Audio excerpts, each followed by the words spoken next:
This story is recreated from the memoirs of a Nazi tanker from World War II.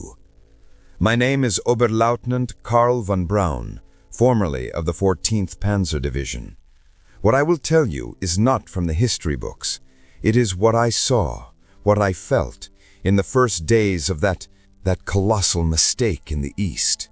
This is the story of how our confidence, our steel, met a reality for which we were utterly unprepared. It began not with thunder, but with dust, endless, choking dust. June 1941. Our division had been pulled from the balmy, almost peaceful garrison duty in Romania and thrust into the southern wing of this new grand offensive. We moved through the night, a long, snarling column of gray steel, our Panzer IIIs and IVs growling through the dark. I remember the smell, hot oil, diesel, and the sweet, cloying scent of blooming lime trees. It was a strange, intoxicating mixture. We were young, we were victorious from France, and we felt invincible. My crew, my boys, Franz, my driver, a solid, quiet Bavarian, Helmut, the gunner, sharp-eyed and quick with a joke, and the others. They were my family inside that 30-ton shell. Our specific objective was to push towards Lutsk, to spearhead the breakthrough. The land was flat, crisscrossed by rivers and marshes, but the summer had been dry. Good tank country, we were told. The initial reports were of chaos on the Russian side. We saw evidence of it, abandoned positions, scattered equipment, a feeling of easy victory, of a repeat of Poland settled over us like a warm blanket. We called it a parade march. How foolish we were. The morning of the encounter was hot, the sky a pale, washed-out blue. We were advancing along a dirt track, flanked on one side by a field of sunflowers, their great heads bowed as if in prayer, and on the other by a dense, dark wall of forest. The order came to push ahead, to exploit the perceived rupture in their lines. I was in the command hatch, the wind cool on my face, my map case flapping against my thigh. We were making good time. Then the world exploded. It didn't come from the front. It came from that forest to our right. There was no warning shot, no ranging fire. Just a sudden, deafening crump and a geyser of earth and black smoke erupting 50 meters to our left. A second shell screamed in, closer this time. "Contact! Enemy tanks, 3 o'clock, tree line!" Helmut shouted, his voice tight over the intercom. I swung my binoculars, and there they were, shadows detaching themselves from the dark tree line. Not the boxy, utilitarian shapes we were used to. These were different, lower, sleeker, with a deadly sloping glacis plate that seemed to deflect the very light. And their speed, God, their speed! They moved with a fluid, terrifying grace that our own cumbersome panzers could never match. "Identify," I barked. "Can't, Herr Oberleutnant. They're not in the recognition guide." Helmut's voice was laced with panic. "Range, 800. Armor piercing. Fire at will." The inside of the tank became a frantic metallic ballet. The breech clanged shut. "Ready!" The tank rocked back with the roar of the 50-millimeter gun. I watched through the optics, waiting for the satisfying flash of a hit. Instead, a bright spark blossomed on the lead enemy tank's front plate, and the shell ricocheted harmlessly into the sky with a high-pitched whine. Again! Another shot, another spark. It was like throwing pebbles at a bull. They were closing the distance fast, their own long barrels seeking us out. I heard the distinctive flat crack of their main guns. A Panzer IV to our front took a direct hit. The sound was not a bang, but a sickening metallic tear. Its turret, a perfect symmetrical dome, was wrenched from its ring and tossed aside like a child's toy. Flames, thick and oily, poured from the open hull. No one got out. A cold dread, colder than I had ever known, gripped me. This was not war. This was a slaughter. "Franz, hard left, get us into the sunflowers, use the cover," I screamed. The engine roared as he wrestled with the levers. We lurched sideways, crashing through the tall, woody stalks. The world outside my vision blocks became a blur of yellow and green. We were no longer hunters, we were prey. A T-34, we learned the name later, whispered with a kind of reverent fear, burst from the tree line, its wide tracks tearing up the turf. It ignored us, focusing on a softer target, one of our support trucks. It simply drove over it, grinding metal and what was inside into the Ukrainian soil, never breaking stride. We managed to fire a shot into its flank as it passed. This time there was a flash, and it shuddered to a halt. But the victory felt hollow, desperate. We were fighting back with tricks, with luck, not with superior force. The battle, if you could call it that, lasted maybe 20 minutes. When the T-34s withdrew, vanishing back into the forest as swiftly as they had come, a stunned silence fell over the field. The air was thick with the smell of cordite, diesel, and burned meat. I climbed out, my legs shaking. I walked over to the destroyed Panzer IV. The heat from the burning hull baked my face. I saw a blackened skeletal hand resting on a track link. I thought of the crew. I had shared a cigarette with their commander just that morning. He had been laughing. We had been told we would be facing primitive, backward machines crewed by subhumans. But what we faced that day outside Lutsk was not primitive. It was a machine from the future. And in that moment, standing in the wreckage of our invincibility, a single, clear thought formed in my mind. A thought so treasonous, I dared not speak it aloud for years. We have been lied to. And this is a war we cannot win. The triumph of our advance, what little of it there was after Lutsk, curdled in the autumn rains. The summer dust that had choked us turned, with the first cold rains of September, into something else entirely, the Rasputitsa.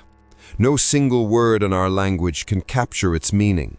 It is not merely mud. It is a living, sucking entity that covers the world. It is the soil of Russia itself turning against an invader. We were pushing east, towards the city of Poltava. Our maps became useless, lines on paper that bore no relation to the drowned landscape around us. Roads vanished, transformed into bottomless rivers of black ooze.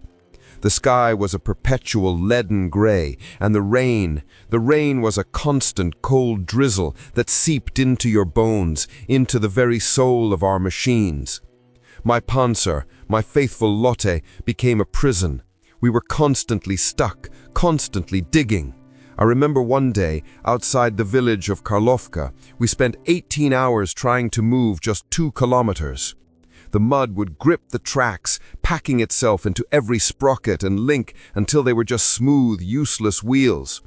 We had to dismount, all of us, officers and crew alike, and dig. We used our hands, shovels, pieces of wood. The mud was so tenacious it would pull the boots from your feet. You would stand knee-deep in it, shivering, your uniform a heavy, sodden weight, pushing against the cold steel of your own tank, while Franz inside gunned the engine. The exhaust would belch black smoke, the engine screaming in protest, and the mud would fly, covering us from head to toe in a cold, slimy shroud. We looked less like soldiers and more like creatures risen from a primeval swamp. It was during one of these episodes, on a day so gloomy it felt like twilight at noon, that I learned a new kind of fear. We were stuck, again, in a sunken lane between 2 fields of harvested, rotting sunflower stalks.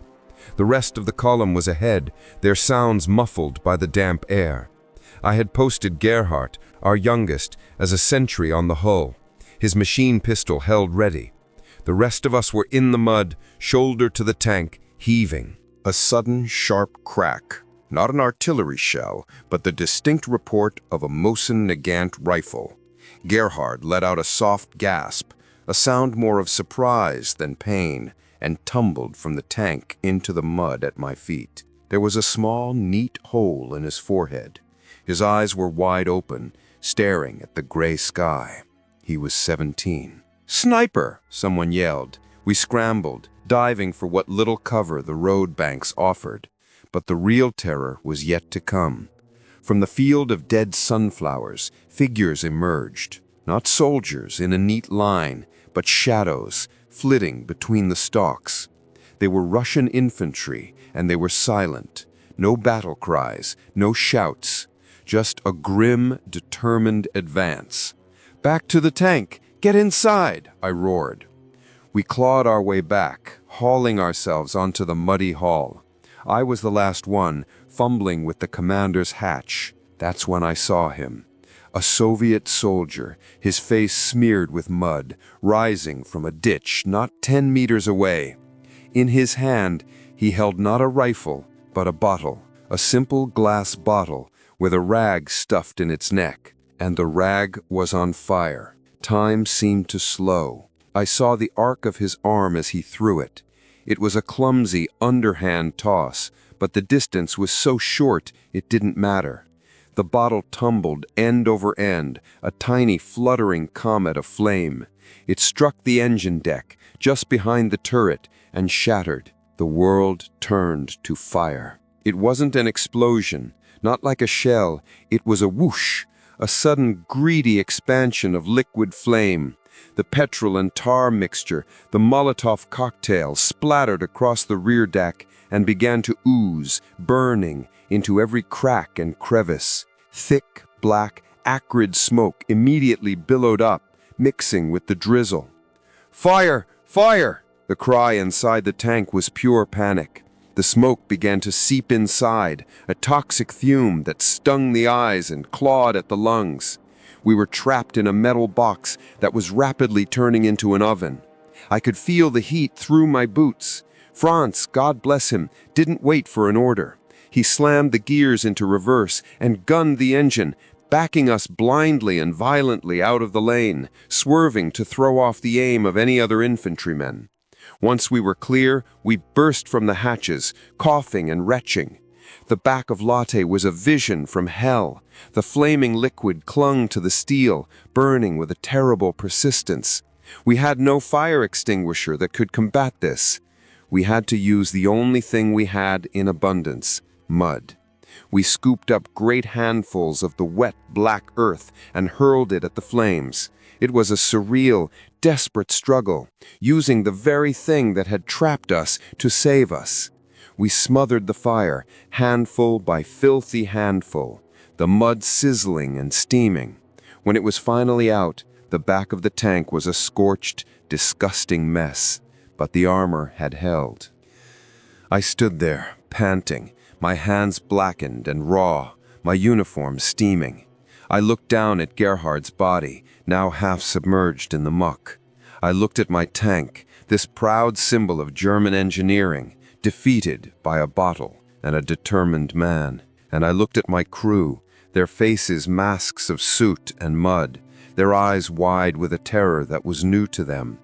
This wasn't the clean, long-range duel of tanks we had been trained for. This was something intimate, something personal, and utterly barbaric. In that moment, I didn't feel like a knight of the Blitzkrieg. I felt like a cornered animal. And I understood, with a chilling clarity, that for every one of our panzers they couldn't destroy with their own guns, they had 1,000 men with 1,000 bottles and the will to use them. The parade was over. We were in a fight for our lives, not against an army, but against a people. If the mud was a slow, sucking death, the Russian winter was a swift, clean executioner. It did not fight you, it simply was, and you were an irrelevance in its domain. By late November 1941, our advance had ground to a final, shuddering halt not far east of Kharkov. The city was ours, but it felt like a hollow prize. We were ordered to dig in, to hold the line. No one had told the winter. We found a position on a slight rise overlooking a vast, snow-covered field that stretched towards a dark, skeletal forest. The wind swept across it without obstruction, a razor-sharp scythe that found every gap in our clothing. Our first task was to dig firing pits for the tanks. The ground, which had been soft mud weeks before, was now iron. Our shovels rang out with a pathetic metallic clang, barely scratching the surface. We tried using pickaxes, but the effort was Herculean, and the cold sapped our strength in minutes. Exposed skin stuck to the metal of the tools. In the end, our defensive positions were little more than shallow depressions scraped into the frozen crust. Lot and the other panzers sat on the open steppe, monstrous gray monuments to our arrogance, completely exposed. The cold was an intelligent enemy. It invaded everything. The engine oil became thick as honey. The gears stiffened. The batteries lost their will to live. Our orders were clear. To prevent the tanks from becoming permanent frozen statues, the engines had to be run every 2 hours, day and night.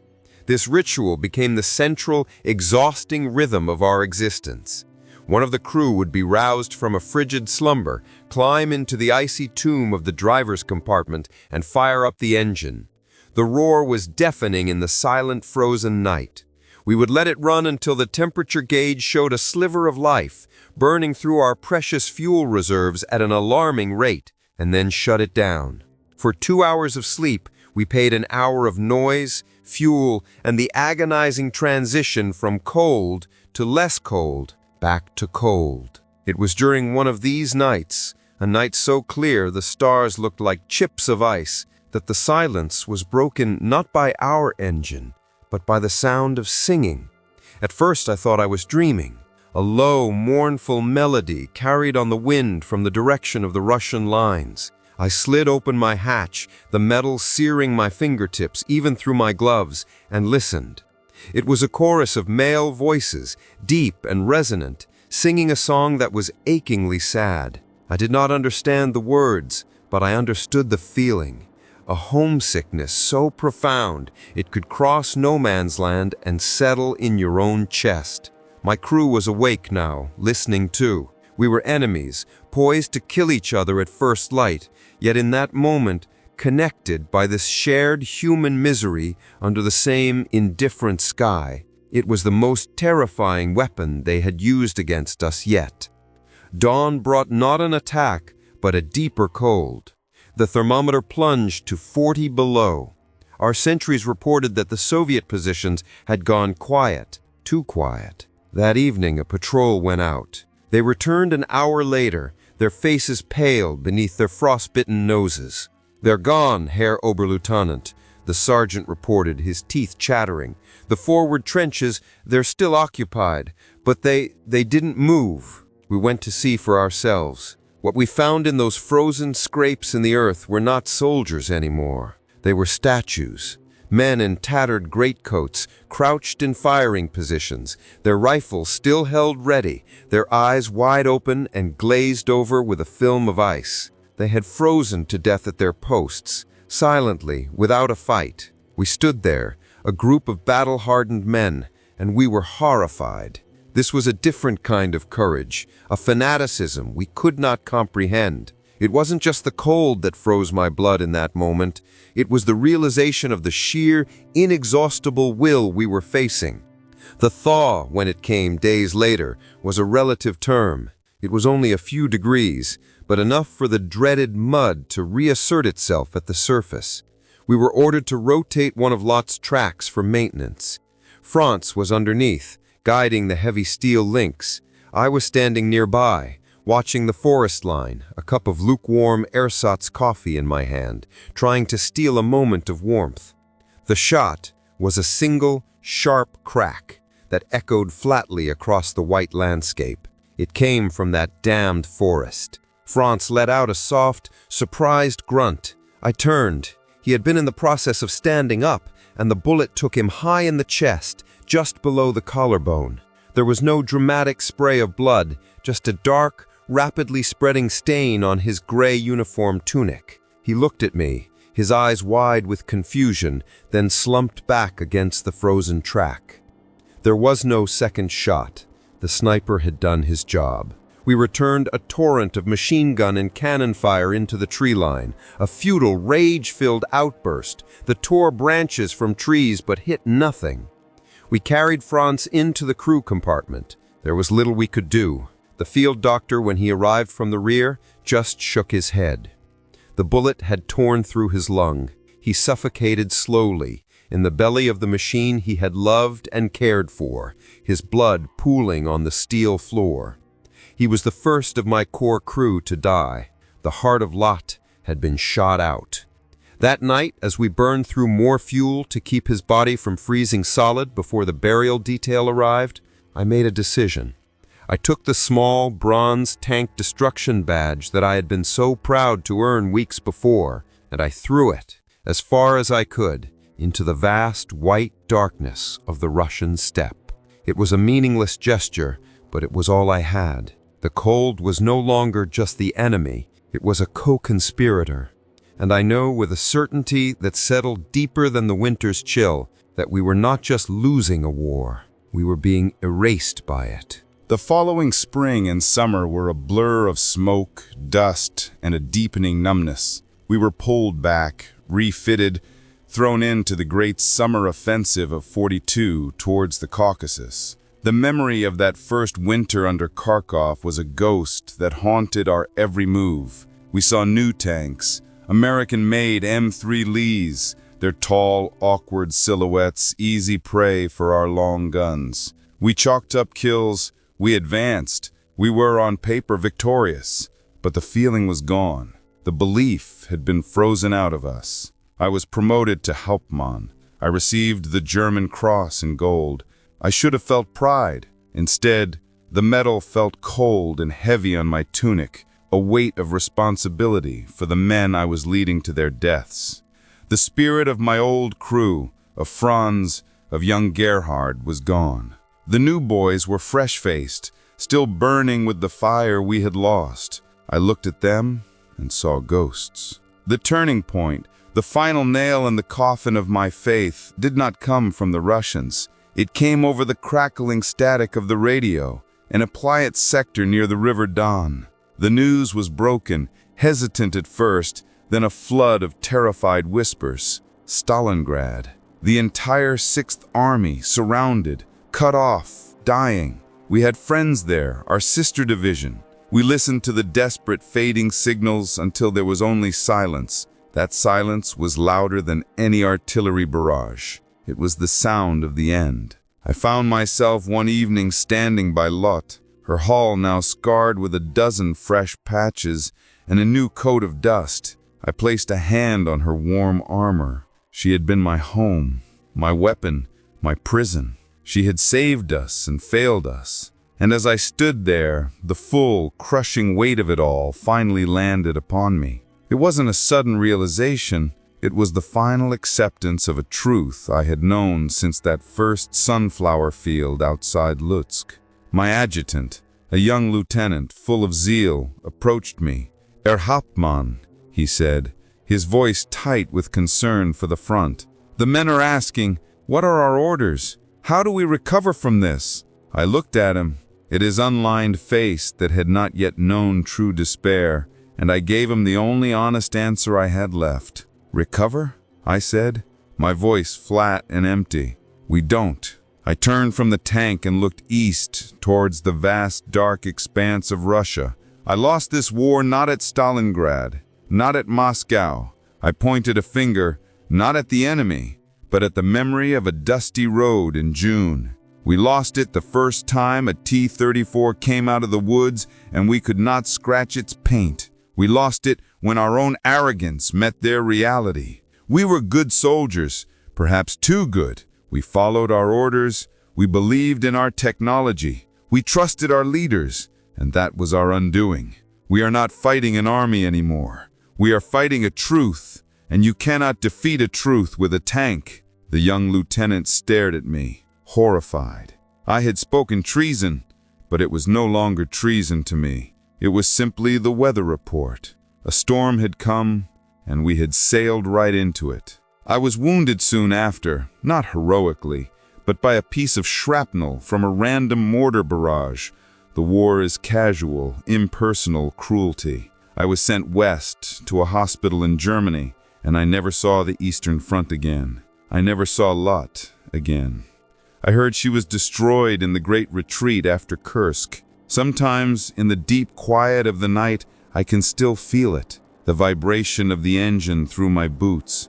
the smell of oil and cold steel, the sight of Franz's smile, helmet's quick hands, and the sound of a Russian winter song carried on a wind that has blown through centuries, indifferent to the little men and their little machines who dare to challenge it. We were not monsters, we were not heroes, we were just men, and some of us were cursed to understand, far too early, that we were on the wrong side of history, fighting a war that was lost before it ever began. That is the burden I carry. That is the long, cold shadow of Russia.